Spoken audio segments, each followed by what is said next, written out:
অন্যদিকে শহরে ফের গ্রেপ্তার ভুয়ো পুলিশ। এক মহিলার সঙ্গে পুলিশের পোশাক পরে এন্টালি থানায় গিয়ে প্রতারণার অভিযোগ। ওই মহিলা জানান, দীপেন্দু বাগ নামে ওই ব্যক্তি তাকে জানিয়েছেন ৩ বছর ধরে তিনি পশ্চিমবঙ্গ পুলিশে রয়েছেন।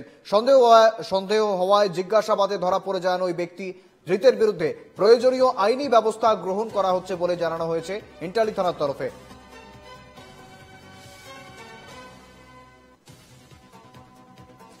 শহরে ফের গ্রেপ্তার ভুয়ো পুলিশ। এক মহিলার সঙ্গে পুলিশের পোশাক পরে এন্টালি থানায় গিয়ে প্রতারণার অভিযোগ। আমরা জানবো বিস্তারিত। সঙ্গে রয়েছেন প্রতিনিধি পৃথা দাশগুপ্ত। পৃথা, কিভাবে ধরা পড়লেন এই ব্যক্তি এবং ফেক পুলিশ শহরে আবার ভুয়ো পুলিশ?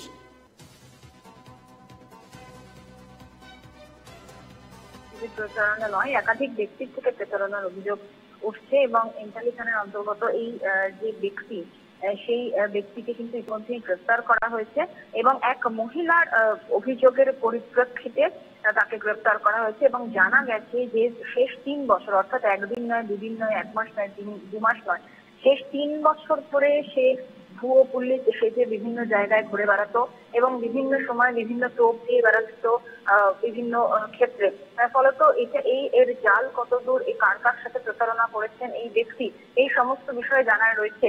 এবং দীপেন্দু বাগ, যেটা জানা যাচ্ছে, এই যাকে গ্রেফতার করা হয়েছে ভুয়ো পুলিশ সেজে প্রতারণার অভিযোগে, তাকে আজকে কিছুক্ষণ পরে শিয়ালদা আদালতে পেশ করা হবে এবং সামগ্রিকভাবে যেটা নিয়ম, যে তাকে নিজেদের হেফাজতে চাইবে পুলিশ আধিকারিকরা এবং চাওয়ার পরে জানার চেষ্টা করা হবে যে এই ব্যক্তি একা নাকি এর সাথে আরো কেউ জড়িত রয়েছে, অর্থাৎ এর পেছনে কোনো বড় র্যাকেট কাজ করছে কিনা সেটা কিন্তু জানার চেষ্টা করা হবে। এবং শহরে একের পর এক এই যে ভুয়ো পুলিশ সেই যে প্রতারণার যে বিষয়, সেটা কিন্তু খুব স্বাভাবিকভাবে ভাবাচ্ছে পুলিশ কর্তাদের।